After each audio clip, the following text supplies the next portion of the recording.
Hey, what's happening, YouTube? Welcome back to another episode of Aquapoint with me, Steve. In this episode, we're going to be bringing you the tanks. We're going to be talking about the water chemistry I'm keeping my Apistogrammas at.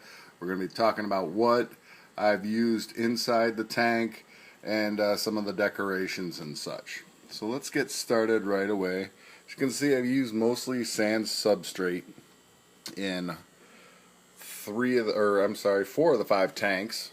Real cheap. Again, you just get that at Home Depot. It's $2.50 for a 40-pound bag.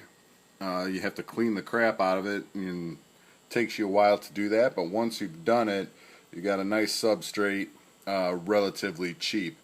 Was able to do, one bag for each of the 30 gallons, and then just over half a bag for this tank here. So, that was what? That's $7.50. So $10. I was able to get substrate for all my tanks. I've got driftwood in the majority of my tanks, as much as I had at the moment. As you can see, that's going to release the tannins into the water that I'm going to need to make these Apistogrammas happy. I will be planting these tanks. I just haven't gotten around to it yet. It's going to cost me a ton of money to plant all these tanks, but I will eventually get around to it. Got as much hiding spots and such as I could get in there. Now, y'all might be wondering what all this mess is. That's sphagnum moss. A lot of people with Apistogramma tanks use almond leaves or oak leaves to acidify the water and make it tan and make it a black water mixture. I really don't care for that look. I really don't. I just think the leaves are too big, in my opinion. It's a scale thing. I just think the leaves are too big. I don't like the look of it, really. And so in some of my research, I found out about this sphagnum moss. It'll do relatively the same thing. It'll acidify the water. It probably won't tannin it up as much as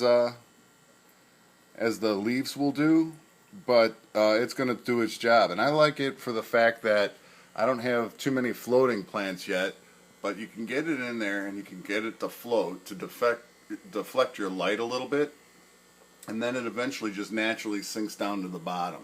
And then it gives you kind of this leaf litter look on the bottom of the tank. So when I get some plants in there, I think that's going to actually look pretty cool, just because of the scale of this stuff. It looks a little more natural, in my opinion. Kind of gives them a more natural floor to scurry through and search for food. I also did some do-it-yourself breeding caves. I used oven-baked clay for these. As you can see, some of them didn't turn out that great, some of the first ones. A sculptor, I am not, that is for sure. But I just basically used one of the river stones down here as a mold, and tried to just mold them up to look like my rocks, and then that way they weren't so conspicuous. I mean, they didn't turn out terribly awful, but the later ones are definitely better. And what I did as well is I also stuffed these caves with that moss to create kind of a micro ecosystem inside there. It's going to further soften the water and further acidify the water, which will help them breed a little bit more. So I'm keeping my tanks soft water, as I said. I mark it over here so I don't forget what is what. So the KH on all 3 racks is right around 3. General hardness is 0. I do need some buffer so the pH doesn't crash. I'm kind of surprised at my pH though. pH is 7.2 in this tank, and then 7.4 on the other 2 racks. Now, I'm not too sure why this is happening. I'm doing a 4-gallon to 1-gallon ratio mix between RO to tap water, just to keep my buffers in check so I don't experience a pH crash. So what's happening, I think, is that the pH out of my tap is liquid rock. It's 8.4.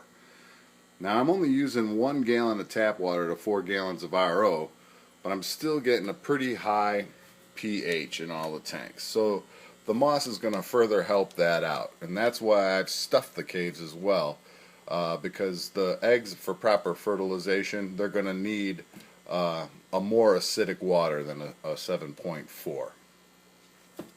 So that's kind of what I have going on. As I said earlier, this is all just about the water parameters. The tanks are looking great. The fish are looking great. I'm going to introduce you to them in the next video. He's a beast. This is a wild-caught Pabla. Pabla's Apistogramma Pablas. He's wild-caught. He's got another wild-caught male in here as well. And then there's an F1 female in there. And I'll be talking about what I got to do to get these tanks right. I just kind of ran into a lot of fish at once, and I don't have all my racks built. So I got to further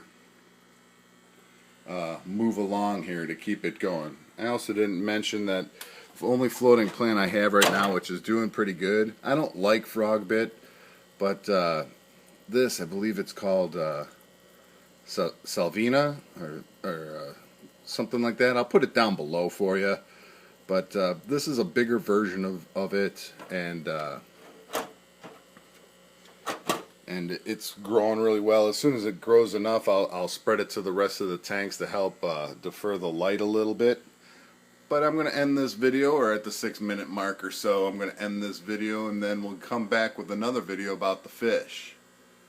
If you got any questions or you want to see something in more detail, I don't like to do long videos because I know the attention spans out there are pretty low when you get up above 4-minute mark.